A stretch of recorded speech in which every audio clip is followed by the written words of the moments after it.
પોરબંદરના હાથલા ગામે શનિદેવનું જન્મસ્થળ આવ્યું છે, જ્યાં શનિ જયંતીની ભવ્ય ઉજવણી કરવામાં આવી હતી। આ અવસરે હજારોની સંખ્યામાં શનિ ભક્તો અહીંયા દર્શન કરવા ઉમટી પડ્યા હતા। હું લંડનથી આવું છું અને હું અહીંયા મંદિરે ફર્સ્ટ ટાઈમ આવ્યો અને અહીંયા બહુ સારી સગવડતા, બધી રીતે વ્યવસ્થા છે અને હું બીજા મંદિરે બી જઈ આવ્યો છું।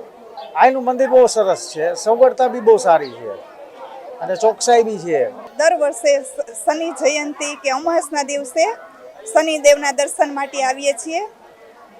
ભારતમાં 2 જગ્યાએ જ શનિદેવના મંદિર આવેલા છે, મહારાષ્ટ્રમાં સિંગડાપુર અને પોરબંદર પાસે, ગુજરાતમાં પોરબંદર પાસે હાથલા। અહીંયા હાથલા છે એ શનિદેવનું બાળ સ્વરૂપ છે, એટલે ત્યાંની સ્ત્રીઓ પણ ત્યાં પૂજા કરી શકે છે અને અંદર મંદિરના ગર્ભગૃહમાં પૂજા કરવા દે છે, જ્યારે મહારાષ્ટ્રમાં ગર્ભગૃહમાં સ્ત્રીને જવા દેતા નથી। અને અમે દર વર્ષે અહીંયા દર્શન કરીને ખૂબ ધન્યતા અને એનર્જી અનુભવીએ છીએ।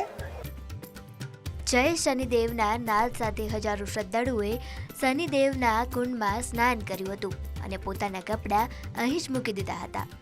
પનોતીમાંથી મુક્ત થવા માટે લોકોએ બૂટ અને ચંપલ પણ અહીં છોડી દીધા હતા, જેના કારણે અહીં વસ્ત્રો અને બૂટ ચંપલના ઢગલા જોવા મળ્યા હતા। શનિદેવના દર્શન કરવાથી પનોતીમાંથી રાહત મળતી હોય તેવી માન્યતાને કારણે હજારો શ્રદ્ધાળુઓ અહીં એકત્રિત થયા હતા। શનિદેવના દર્શન કરવાથી દુઃખોમાંથી રાહત મળે છે એવી માન્યતાને કારણે હજારો શ્રદ્ધાળુઓ અહીં એકત્રિત થયા હતા। આજે 6 જૂન અને ગુરુવાર 2024 શનિ મહારાજનો જન્મ મહોત્સવ ઉજવાય છે। આજે ભરપૂર લાખોની સંખ્યાની અંદર માનવ મેરામણ ઉમટી પડ્યો છે। ભગવાન શનિ મહારાજને રીઝાવવા જાતના ભગવાનને પ્રયાસો કરે, શનિ મહારાજને કપડાં